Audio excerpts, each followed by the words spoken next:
Hello everyone, welcome to our YouTube channel Educated Cherry. मैं नास्तिक क्यों हूँ? यह लेख भगत सिंह ने जेल में रहते हुए लिखा था और यह 27 सितंबर 1931 को लाहौर के अखबार द पीपल में प्रकाशित हुआ। इस लेख में भगत सिंह ने ईश्वर की उपस्थिति पर अनेक तर्कपूर्ण सवाल खड़े किए हैं और इस संसार के निर्माण, मनुष्य के जन्म, मनुष्य के मन में ईश्वर की कल्पना के साथ साथ संसार में मनुष्य की दीनता, उसके शोषण, दुनिया में व्याप्त अराजकता और वर्ग भेद की स्थितियों का भी विश्लेषण किया है। यह भगत सिंह के लेखन के सबसे चर्चित हिस्सों में रहा है। स्वतंत्रता सेनानी बाबा रणधीर सिंह 1930-31 के बीच लाहौर के सेंट्रल जेल में कैद थे। वे एक धार्मिक व्यक्ति थे जिन्हें यह जानकर बहुत कष्ट हुआ कि भगत सिंह का ईश्वर पर विश्वास नहीं है। वे किसी तरह भगत सिंह की काल कोठरी में पहुंचने में सफल हुए और उन्हें ईश्वर के अस्तित्व पर यकीन दिलाने की कोशिश की। असफल होने पर बाबा ने नाराज होकर कहा, प्रसिद्धि से तुम्हारा दिमाग खराब हो गया है और तुम अहंकारी बन गए हो, जो कि एक काले पर्दे की तरह है, तुम्हारे और ईश्वर के बीच खड़ी है। इस टिप्पणी के जवाब में ही भगत सिंह ने यह लेख लिखा। तो आइए सुनते हैं, मैं नास्तिक क्यों हूं। एक नया प्रश्न उठ खड़ा हुआ है। क्या मैं किसी अहंकार के कारण सर्वशक्तिमान, सर्वव्यापी तथा सर्वज्ञानी ईश्वर के अस्तित्व पर विश्वास नहीं करता हूँ? मेरे कुछ दोस्त शायद ऐसा कहकर मैं उन पर बहुत अधिकार नहीं जमा रहा हूँ। मेरे साथ अपने थोड़े से संपर्क में इस निष्कर्ष पर पहुँचने के लिए उत्सुक हैं कि मैं ईश्वर के अस्तित्व को नकार कर कुछ जरूरत से ज़्यादा आगे जा रहा हूँ और मेरे घमंड ने कुछ हद तक मुझे इस अविश्वास के लिए उकसाया है। मैं ऐसी कोई शेखी नहीं बघारता कि मैं मानवीय कमजोरियों से बहुत ऊपर हूँ। मैं एक मनुष्य हूँ और इससे अधिक कुछ भी नहीं। कोई भी इससे अधिक होने का दावा नहीं कर सकता। यह कमजोरी मेरे अंदर भी है। अहंकार भी मेरे स्वभाव का अंग है। अपने कॉमरेडों के बीच मुझे निरंकुश कहा जाता था। यहाँ तक कि मेरे दोस्त श्री बटुकेश्वर कुमार दत्त भी मुझे कभी कभी ऐसा कहते थे।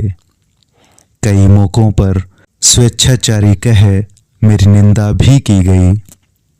कुछ दोस्तों को शिकायत है और गंभीर रूप से है कि मैं अनचाहे ही अपने विचार उन पर थोपता हूँ और अपने प्रस्तावों को मनवा लेता हूँ। यह बात कुछ हद तक सही है, इससे मैं इनकार नहीं करता। इसे अहंकार कहा जा सकता है। जहाँ तक अन्य प्रचलित मतों के मुकाबले हमारे अपने मत का सवाल है, मुझे निश्चय ही अपने मत पर गर्व है, लेकिन यह व्यक्तिगत नहीं है। ऐसा हो सकता है कि यह केवल अपने विश्वास के प्रति न्यायोचित गर्व हो और इसको घमंड नहीं कहा जा सकता। घमंड तो स्वयं के प्रति अनुचित गर्व की अधिकता है।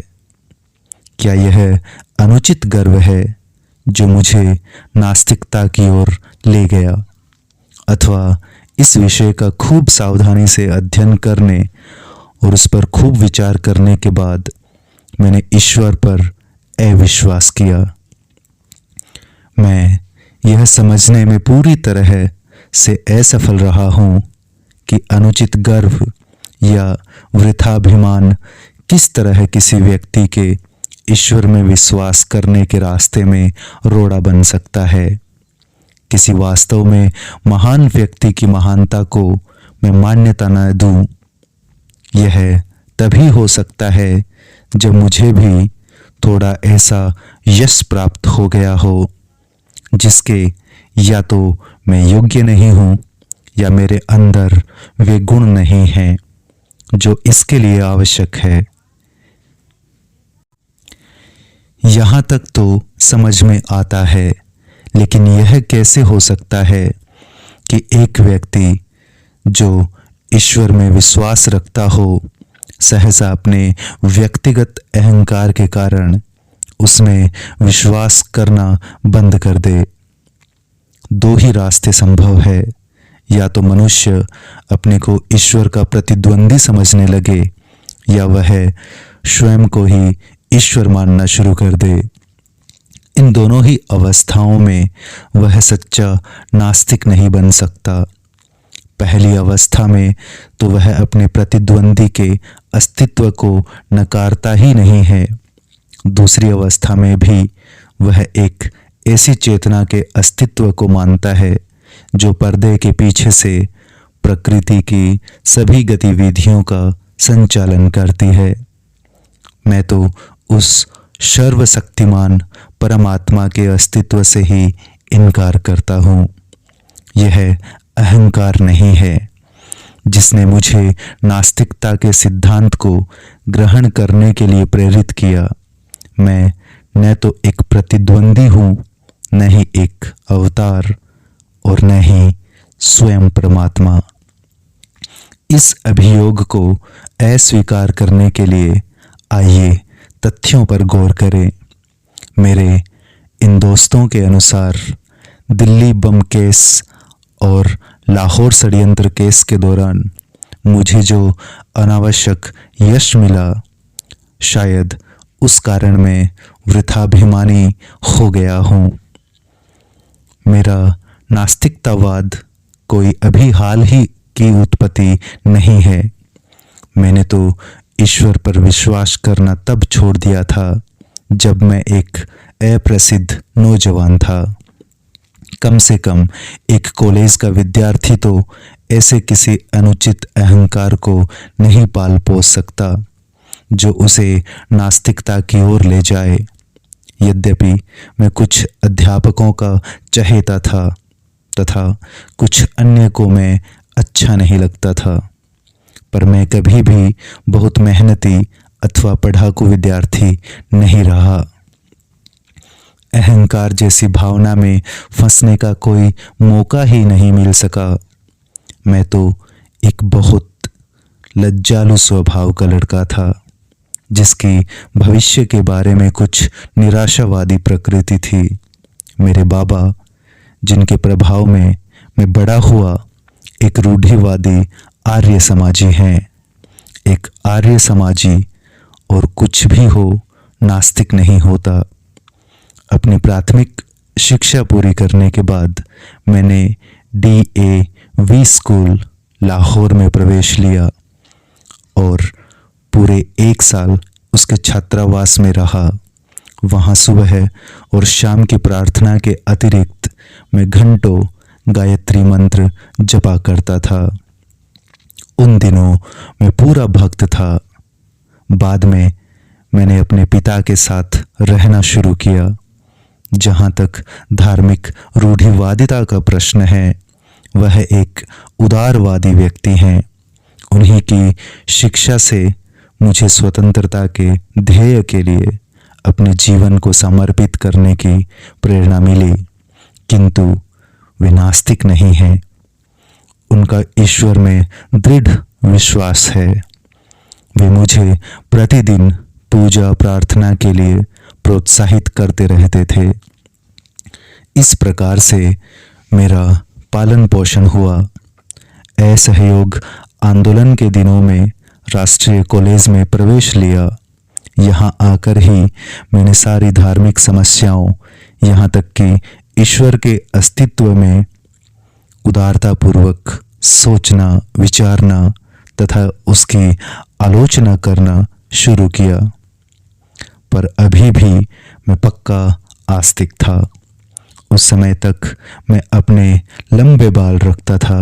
यद्यपि मुझे कभी भी सिख या अन्य धर्मों की पौराणिकता और सिद्धांतों में विश्वास न हो सका था, किंतु मेरी ईश्वर के अस्तित्व में दृढ़ निष्ठा थी। बाद में मैं क्रांतिकारी पार्टी से जुड़ा। वहाँ जिस पहले नेता से मेरा संपर्क हुआ, वे तो पक्का विश्वास न होते हुए भी ईश्वर के अस्तित्व को नकारने का साहस ही नहीं कर सकते थे। ईश्वर के बारे में मेरे हठ पूर्वक पूछते रहने पर वे कहते, जब इच्छा हो तब पूजा कर लिया करो। यह नास्तिकता है जिसमें साहस का अभाव है। दूसरे नेता जिनके मैं संपर्क में आया, पक्के श्रद्धालु आदरणीय कॉमरेड सचिंद्र नाथ सान्याल आज तक काकोरी षड्यंत्र केस के सिलसिले में आजीवन कारावास भोग रहे हैं। उनकी पुस्तक बंदी जीवन ईश्वर की महिमा का जोर शोर से गान है। उन्होंने उसमें ईश्वर के ऊपर प्रशंसा के पुष्प रहस्यात्मक वेदांत के कारण बरसाए हैं। 28 जनवरी 1925 को पूरे भारत में जो दी रिवॉल्यूशनरी या क्रांतिकारी पर्चा बांटा गया था, वह उन्हीं के बौद्धिक श्रम का परिणाम है। उसमें सर्वशक्तिमान और उसकी लीला एवं कार्यों की प्रशंसा की गई है। मेरा ईश्वर के प्रति अविश्वास का भाव क्रांतिकारी दल में भी प्रस्फुटित नहीं हुआ था। काकोरी के सभी 4 शहीदों ने अपने अंतिम दिन भजन प्रार्थना में गुजारे थे। रामप्रसाद बिस्मिल एक रूढ़िवादी आर्य समाजी थे।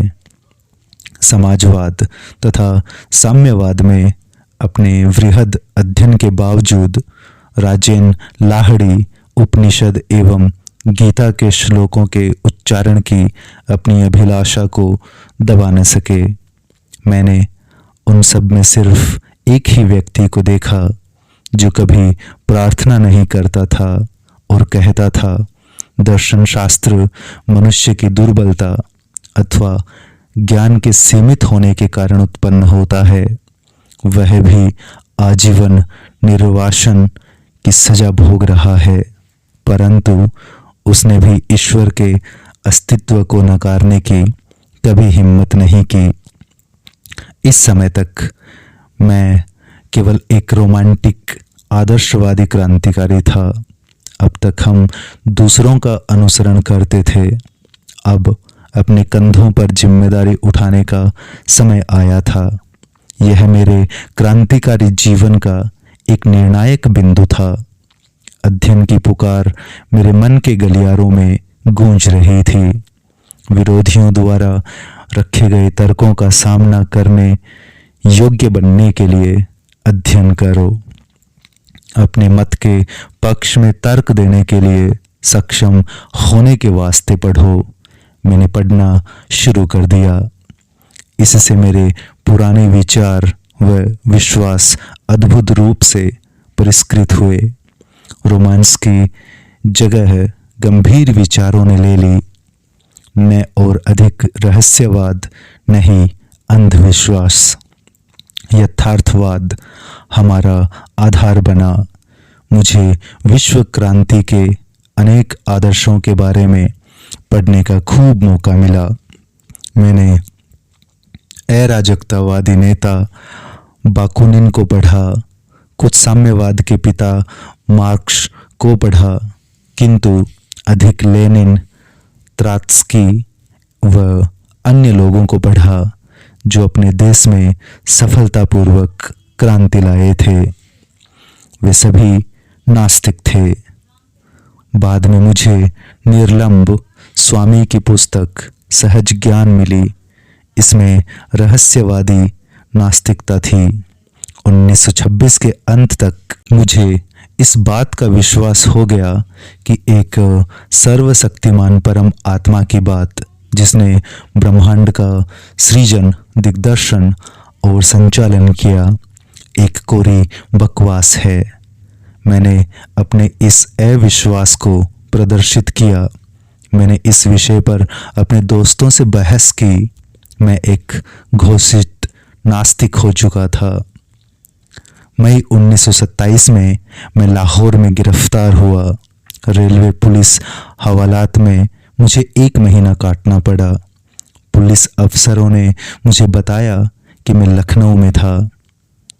जब वहाँ काकोरी दल का मुकदमा चल रहा था कि मैंने उन्हें छुड़ाने की किसी योजना पर बात की थी कि उनकी सहमति पाने के बाद हमने कुछ बम प्राप्त किए थे कि 1927 में दशहरा के अवसर पर उन बमों में से एक परीक्षण के लिए भीड़ पर फेंका गया कि यदि मैं क्रांतिकारी दल की गतिविधियों पर प्रकाश डालने वाला एक वक्तव्य दे दूं तो मुझे गिरफ्तार नहीं किया जाएगा और इसके विपरीत मुझे अदालत में मुखबर की तरह पेश किए बगैर रिहा कर दिया जाएगा और इनाम दिया जाएगा।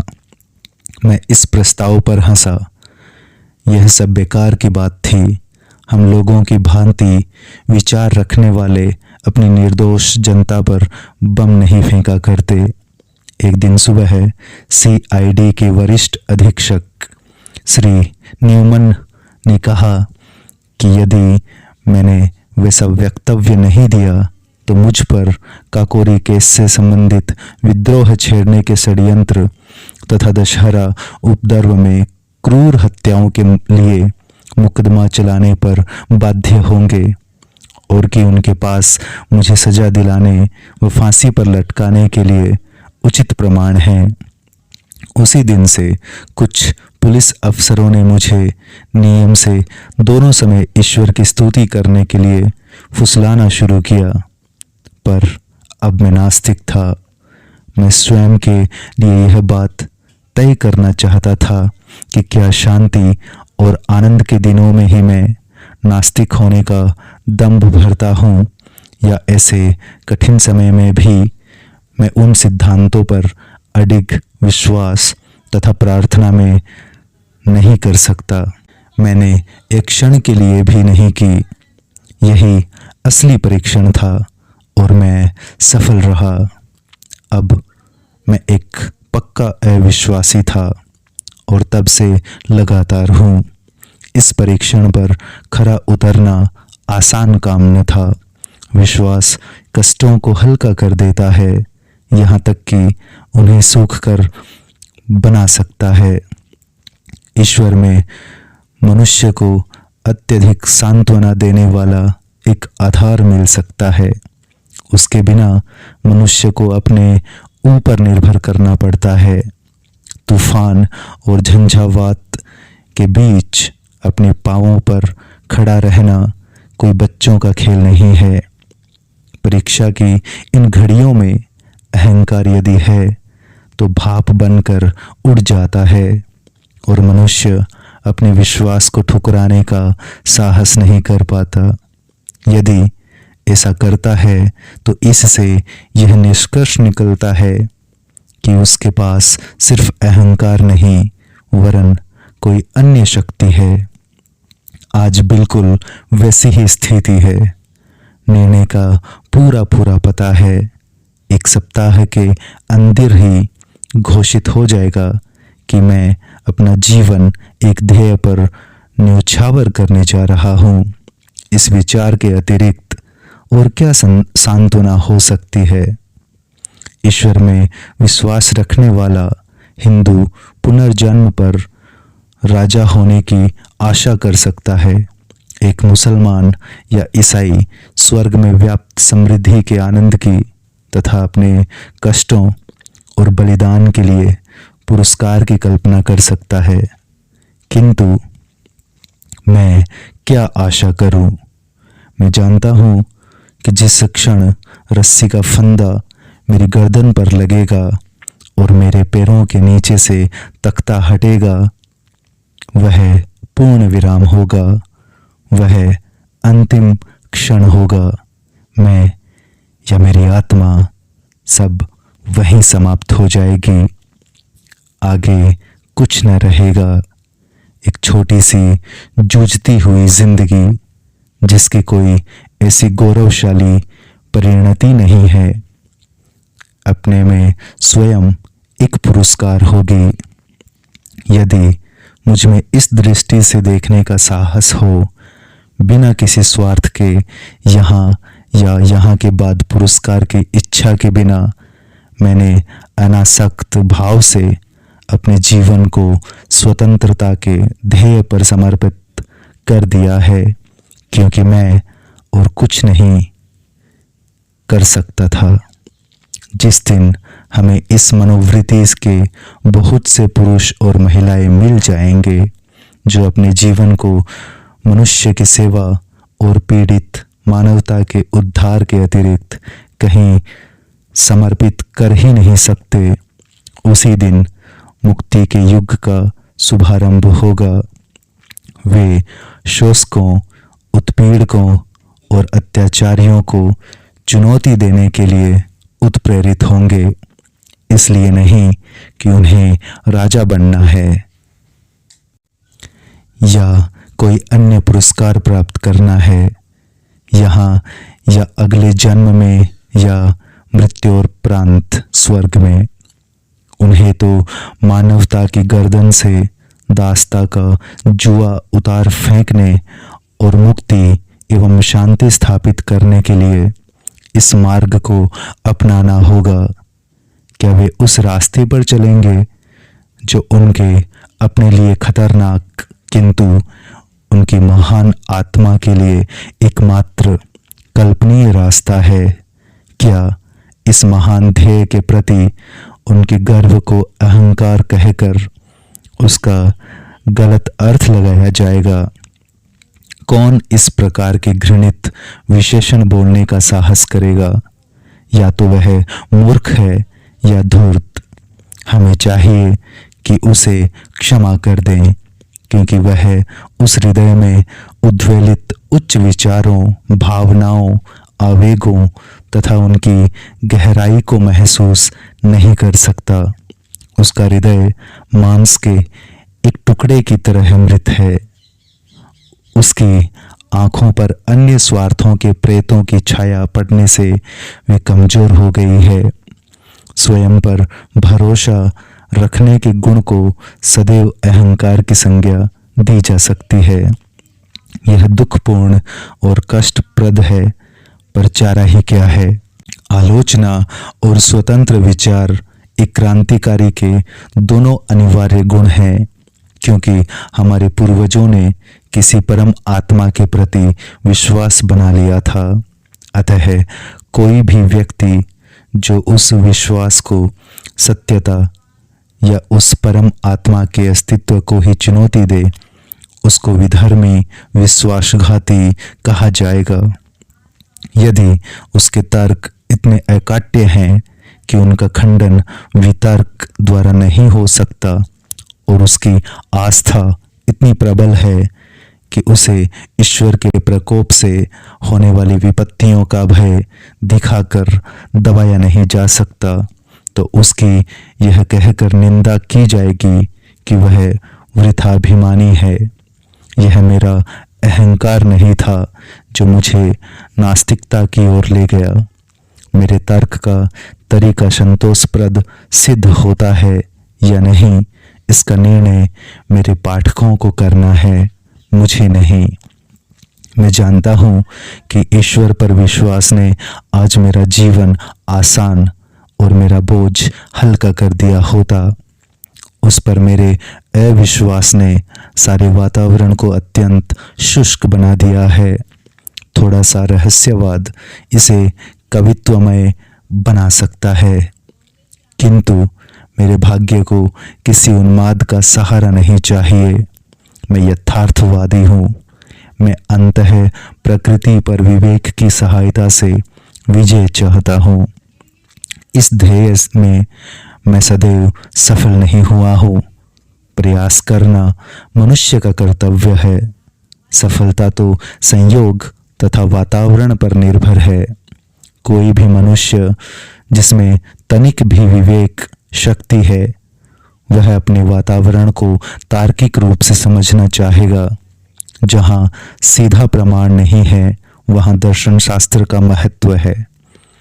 जब हमारे पूर्वजों ने फुर्सत के समय विश्व के रहस्य को, इसके भूत, वर्तमान एवं भविष्य को, इसके क्यों और कहाँ से को समझने का प्रयास किया, तो सीधे परिणामों में, कठिन अभाव में हर व्यक्ति ने इन प्रश्नों को अपने ढंग से हल किया। यही कारण है कि विभिन्न धार्मिक मतों में हमको इतना अंतर मिलता है, जो कभी कभी वैमनस्य तथा झगड़े का रूप ले लेता है। न केवल पूर्व और पश्चिम के दर्शनों में मतभेद है, बल्कि प्रत्येक गोलार्ध के अपने विभिन्न मतों में आपस में अंतर है। पूर्व के धर्मों में इस्लाम तथा हिंदू धर्म में जरा भी अनुरूपता नहीं है। भारत में ही बौद्ध तथा जैन धर्म उस ब्राह्मणवाद से बहुत अलग हैं, जिसमें स्वयं आर्य समाज व सनातन धर्म जैसे विरोधी मत पाए जाते हैं। पुराने समय का एक स्वतंत्र विचारक चार्वाक है। उसने ईश्वर को पुराने समय में ही चुनौती दी थी। हर व्यक्ति अपने को सही मानता है। दुर्भाग्य की बात है कि बजाय पुराने विचारों के अनुभवों तथा विचारों की भविष्य में अज्ञानता के विरुद्ध लड़ाई का आधार बनाने के, हम आलसियों की तरह है, जो हम सिद्ध हो चुके हैं, उनके कथन में अविचल एवं संशयहीन विश्वास की चीख पुकार करते रहते हैं और इस प्रकार मानवता के विकास को जड़ बनाने के दोषी हैं। सिर्फ विश्वास और अंधविश्वास खतरनाक है। यह मस्तिष्क को मूढ़ और मनुष्य को प्रतिक्रियावादी बना देता है। जो मनुष्य अपने को यथार्थवादी होने का दावा करता है, उसे समस्त प्राचीन रूढ़िगत विश्वासों को चुनौती देनी होगी। प्रचलित मतों को तर्क की कसौटी पर कसना होगा। यदि वे तर्क का प्रहार न सह सके तो टुकड़े टुकड़े होकर गिर पड़ेगा। तब नए दर्शन की स्थापना के लिए उनको पूरा धराशायी करके जगह साफ करना और पुराने विश्वासों की कुछ बातों का प्रयोग करके पुनर्निर्माण करना। मैं प्राचीन विश्वासों के ठोसपन पर प्रश्न करने के संबंध में आश्वस्त हूँ। मुझे पूरा विश्वास है कि एक चेतन परम आत्मा का, जो प्रकृति की गति का दिग्दर्शन एवं संचालन करता है, कोई अस्तित्व नहीं है। हम प्रकृति में विश्वास करते हैं और समस्त प्रगतिशील आंदोलन का ध्येय मनुष्य द्वारा अपनी सेवा के लिए प्रकृति पर विजय प्राप्त करना मानते हैं। इसको दिशा देने के पीछे कोई चेतन शक्ति नहीं है। यही हमारा दर्शन है। हम आस्तिकों से कुछ प्रश्न करना चाहते हैं। यदि आपका विश्वास है कि एक सर्वशक्तिमान, सर्वव्यापक और सर्वज्ञानी ईश्वर है जिसने विश्व की रचना की, तो कृपा करके मुझे यह बताएं कि उसने यह रचना क्यों की। कष्टों और संतापों से पूर्ण दुनिया, असंख्य दुखों के शाश्वत अनंत गठबंधनों से ग्रसित एक भी व्यक्ति तो पूरी तरह संतुष्ट नहीं है। कृपया यह न कहें कि उसका नियम है। यदि वह किसी नियम से बंधा है तो वह सर्वशक्तिमान नहीं है, वह भी हमारी ही तरह नियमों का दास है। कृपा करके यह भी न कहें कि यह उसका मनोरंजन है। नीरो ने बस एक रोम जलाया था। उसने बहुत थोड़ी संख्या में लोगों की हत्या की थी। उसने तो बहुत थोड़ा दुख पैदा किया अपने पूर्ण मनोरंजन के लिए। और उसका इतिहास में क्या स्थान है? उसे इतिहासकार किस नाम से बुलाते हैं? सभी विषैले विशेषण उस पर बरसाए जाते हैं। पन्ने उसकी निंदा के वाक्यों से काले पुते हैं, भर्त्सना करते हैं। नीरो एक हृदयहीन, निर्दयी, दुष्ट, एक चंगेज खां ने अपने आनंद के लिए कुछ हजार जानें ले ली और आज हम उसके नाम से घृणा करते हैं। तब किस प्रकार तुम अपने ईश्वर को न्यायोचित ठहराते हो? उस शाश्वत नीरो को जो हर दिन, हर घंटे और हर मिनट असंख्य दुख देता रहा और अभी भी दे रहा है। फिर तुम कैसे उसके दुष्कर्मों का पक्ष लेने की सोचते हो, जो चंगेज खां से प्रत्येक क्षण अधिक है? क्या यह सब बाद में इन निर्दोष कष्ट सहने वालों को पुरस्कार और गलती करने वालों को दंड देने के लिए हो रहा है? ठीक है, ठीक है। तुम कब तक उस व्यक्ति को उचित ठहराते रहोगे जो हमारे शरीर पर घाव करने का साहस इसलिए करता है कि बाद में मुलायम और आरामदायक मलहम लगाएगा? ग्लैडिएटर संस्था के व्यवस्थापक कहाँ तक उचित करते थे कि एक भूखे खूंखार शेर के सामने मनुष्य को फेंक दो कि यदि वह उससे जान बचा लेता है तो उसकी खूब देखभाल की जाएगी। इसलिए मैं पूछता हूँ कि उस चेतन परम आत्मा ने इस विश्व और उसमें मनुष्यों की रचना क्यों की? आनंद लूटने के लिए? तब उसमें और नीरो में क्या फर्क है? तुम मुसलमानों और ईसाइयों, तुम तो पूर्व जन्म में विश्वास नहीं करते। तुम तो हिंदुओं की तरह यह तर्क पेश नहीं कर सकते कि प्रत्यक्षतः निर्दोष व्यक्तियों के कष्ट उनके पूर्व जन्मों के कर्मों का फल है। मैं तुमसे पूछता हूँ कि उस सर्वशक्तिशाली ने शब्द द्वारा विश्व के उत्पत्ति के लिए 6 दिन तक क्यों परिश्रम किया? और प्रत्येक दिन वह क्यों कहता है कि सब ठीक है? बुलाओ उसे आज, उसे पिछला इतिहास दिखाओ, उसे आज की परिस्थितियों का अध्ययन करने दो। हम देखेंगे कि क्या वह यह कहने का साहस करता है कि सब ठीक है। कारावास की काल कोठरियों से लेकर झोपड़ियों की बस्तियों तक, भूख से तड़पते लाखों इंसानों से लेकर उन शोषित मजदूरों से लेकर जो पूंजीवादी पिशाच द्वारा खून चूसने की प्रक्रिया को धैर्यपूर्वक निरुत्साह से देख रहे हैं तथा उस मानव शक्ति की बर्बादी देख रहे हैं जिसे देखकर कोई भी व्यक्ति जिसे तनिक भी सहज ज्ञान है भय से सिहर उठेगा और अधिक उत्पादन को जरूरतमंद लोगों में बांटने के बजाय समुद्र में फेंक देना बेहतर समझने से लेकर राजाओं के उन महलों तक जिनकी नींव मानव की हड्डियों पर पड़ी है, उसको यह सब देखने दो और फिर कहे सब कुछ ठीक है। क्यों और कहाँ से? यही मेरा प्रश्न है। तुम चुप हो, ठीक है, तो मैं आगे चलता हूँ। और तुम हिंदुओं, तुम कहते हो कि आज जो कष्ट भोग रहे हैं ये पूर्व जन्म के पापी हैं और आज के उत्पीड़क पिछले जन्मों में साधु पुरुष थे, अतः वे सत्ता का आनंद लूट रहे हैं। मुझे ये मानना पड़ता है कि आपके पूर्वज बहुत चालाक व्यक्ति थे।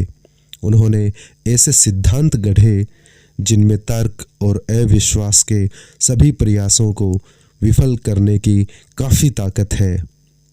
न्याय शास्त्र के अनुसार दंड को अपराधी पर पड़ने वाले असर के आधार पर केवल 3 कारणों से उचित ठहराया जा सकता है। वे हैं प्रतिकार, भय तथा सुधार। आज सभी प्रगतिशील विचारकों द्वारा प्रतिकार के सिद्धांत की निंदा की जाती है। भयभीत करने के सिद्धांत का भी अंत वही है। सुधार करने का सिद्धांत ही केवल आवश्यक है और मानवता की प्रगति के लिए अनिवार्य है। इसका ध्येय अपराधी को योग्य और शांति प्रिय नागरिक के रूप में समाज को लौटाना है। किंतु यदि हम मनुष्यों को अपराधी मान भी लें तो ईश्वर द्वारा उन्हें दिए गए दंड की क्या प्रकृति है? तुम कहते हो वह उन्हें गाय, बिल्ली, पेड़, जड़ी बूटी या जानवर बनाकर पैदा करता है। तुम ऐसे 84 लाख दंडों को गिनाते हो। मैं पूछता हूँ कि मनुष्य पर इनका सुधारक के रूप में क्या असर है? तुम ऐसे कितने व्यक्तियों से मिले हो जो यह कहते हैं कि वे किसी पाप के कारण पूर्व जन्म में गधा के रूप में पैदा हुए थे? एक भी नहीं। अपने पुराणों से उदाहरण न दो। मेरे पास तुम्हारी पौराणिक कथाओं के लिए कोई स्थान नहीं है। और फिर क्या तुम्हें पता है कि दुनिया में सबसे बड़ा पाप गरीब होना है? गरीबी एक अभिशाप है। यह एक दंड है।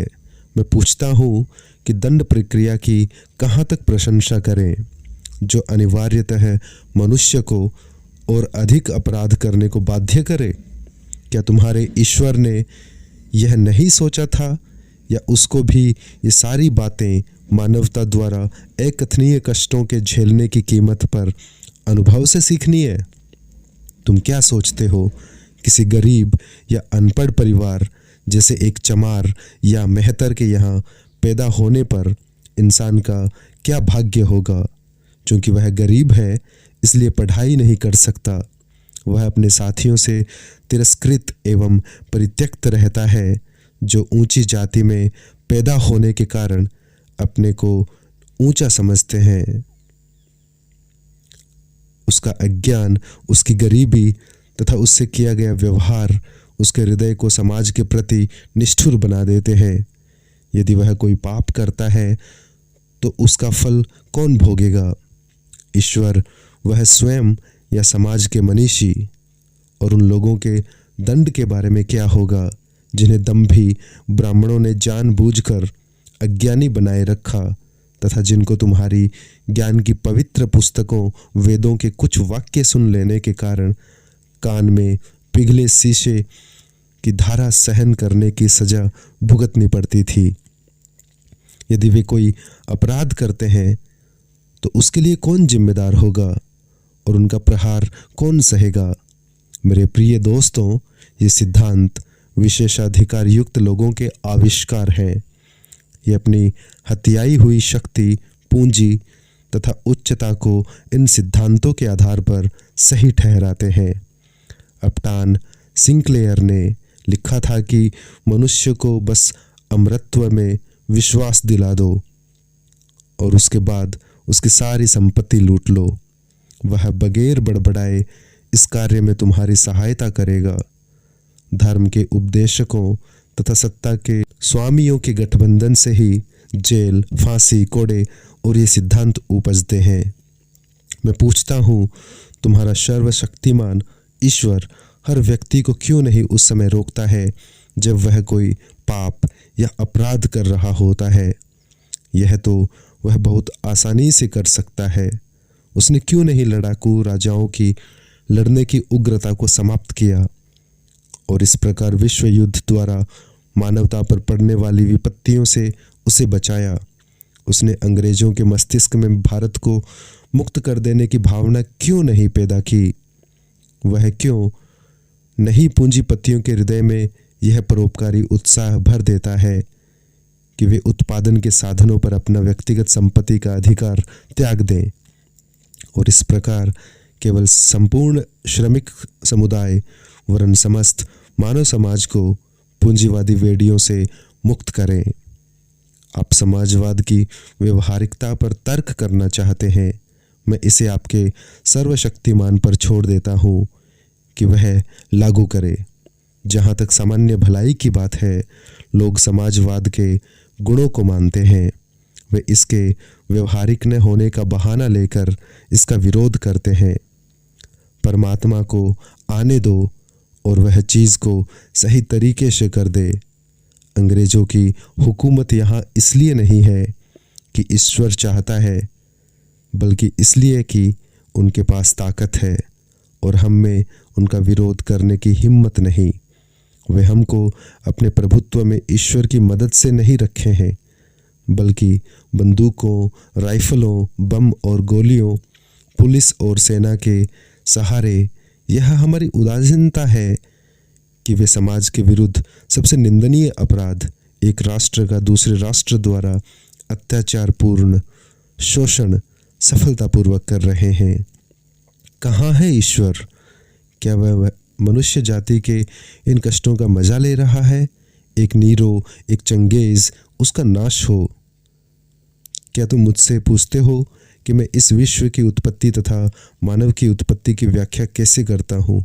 ठीक है, मैं तुम्हें बताता हूँ। चार्ल्स डार्विन ने इस विषय पर कुछ प्रकाश डालने की कोशिश की है, उसे पढ़ो। यह एक प्रकृति की घटना है। विभिन्न पदार्थों के निहारिका के आकार में आकस्मिक मिश्रण से पृथ्वी बनी। कब? इतिहास देखो। इसी प्रकार की घटना से जंतु पैदा हुए और एक लंबे दौर में मानव।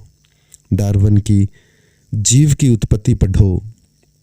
तदुपरांत सारा विकास मनुष्य द्वारा प्रकृति के लगातार विरोध और उस पर विजय प्राप्त करने की चेष्टा से हुआ।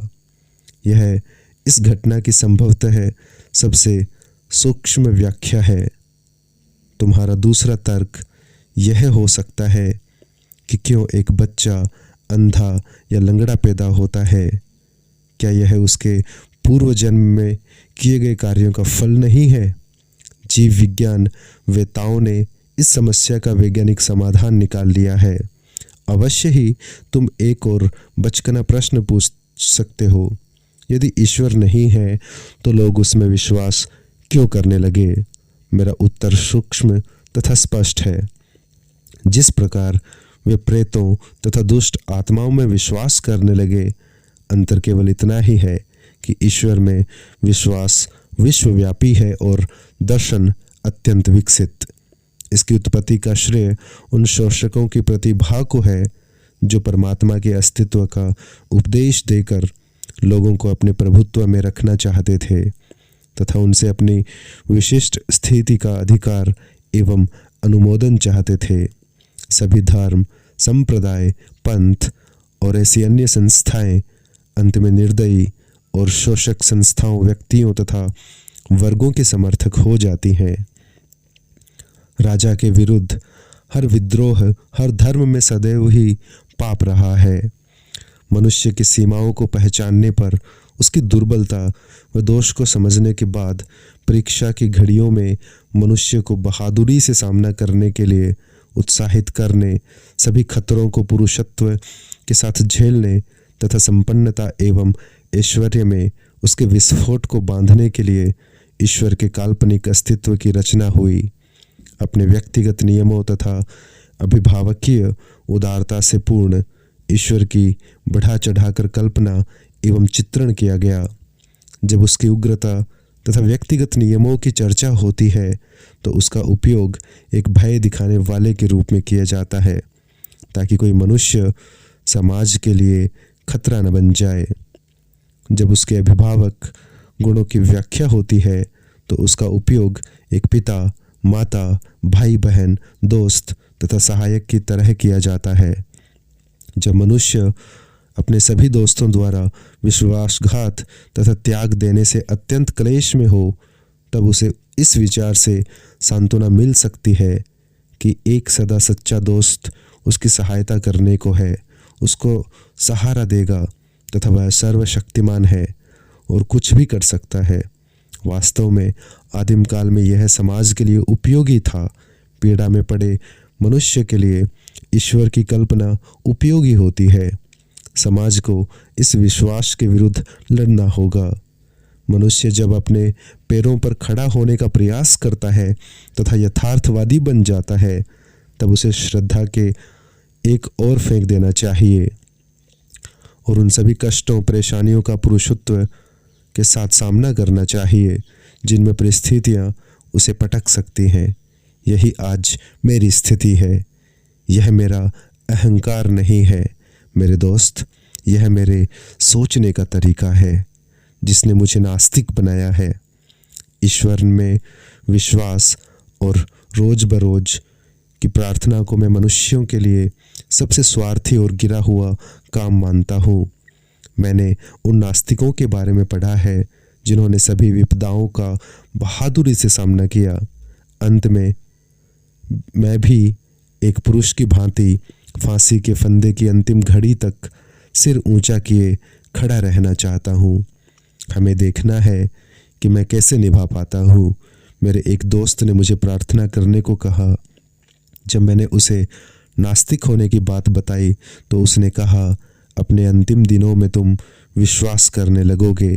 मैंने कहा, नहीं प्यारे दोस्त, ऐसा नहीं होगा।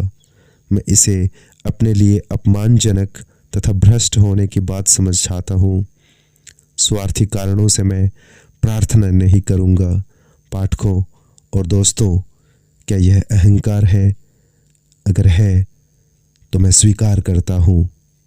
ऑथर भगत सिंह।